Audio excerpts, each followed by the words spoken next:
Hello all welcome back to ఏషేషన్ Vamshika cooking and tips channel. పడేసే oil ప్యాకెట్తో ఇన్ని టిప్స్ ఉన్నాయని మీకు ఖచ్చితంగా షాక్ అయ్యి తీరుతారండి.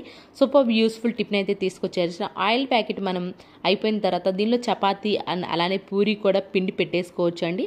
అండ్ అలానే కరివేపాకు ఉంది అనుకోండి, మనం టిష్యూ పేపర్లు వేసి ఒక బాక్స్లో పెట్టినా కానివ్వండి ఒక 10 రోజుల వరకు అయితే ఫ్రెష్గా ఖచ్చితంగా ఉంటుందండి. మీకు ఎవరికైనా యూఎస్ వెళ్ళే వాళ్ళు లేదంటే ఎక్కువ క్వాంటిటీలు నెలల తరబడి ఉంచుకోవాలి ఫ్రెష్గా అనుకున్న వాళ్ళైతే 1 మంత్ అయితే గ్యారంటీగా ఇలా ఫ్రెష్గా అయితే ఉంటుందండి.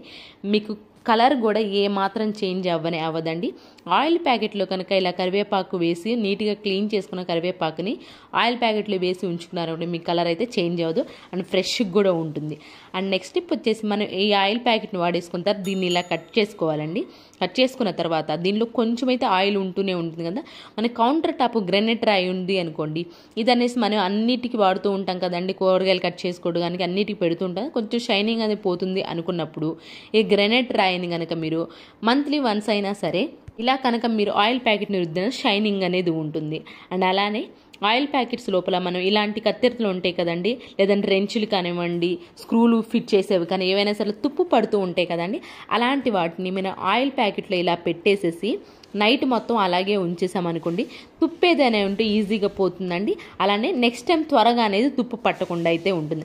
అండ్ ప్లీజ్ మీకు ఏది బాగా నచ్చింది అనేది కమెంట్ బాక్స్లో కమెంట్ చేయండి. నెక్స్ట్ వచ్చేసేసి ఇలాంటి గ్యాస్ స్టవ్స్ ఉంటాయి కదండి, వీటిని కూడా ఏంటి అంటే మనం ఎంత నీట్గా క్లీన్ చేసినా కొంచెం అనేది షైనింగ్ కోల్పోతున్నట్లు అనిపిస్తుంది.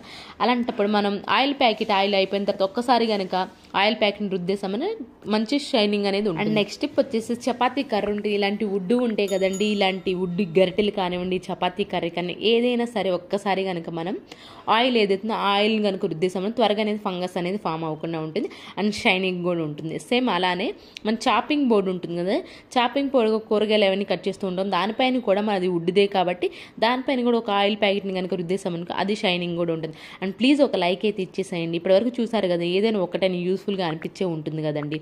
అనిపిస్తే మాత్రం ప్లీజ్ ఒక లైక్ అయితే ఇచ్చేసేయండి. మీ యొక్క లైక్ చాలా వాల్యుబుల్ అండి. మీరు ఒక లైక్ ఇవ్వడం వల్ల వేరే వరకు అయితే వీడియో సజెస్ట్ అవుతుంది కాబట్టి ప్లీజ్ ఒక లైక్ అయితే ఇచ్చేసేయండి.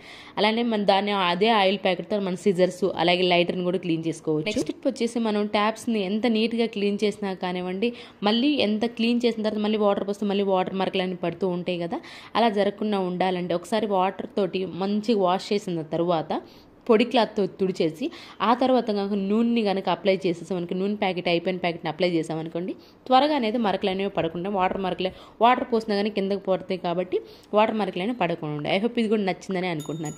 ఇవేనండి ఆయిల్ ప్యాకెట్స్ ఉన్న టిప్స్. మీకు నచ్చినాయి అని అనుకుంటున్నాను. ఏది బాగా నచ్చింది కమెంట్ బాక్స్లో కమెంట్ చేయండి.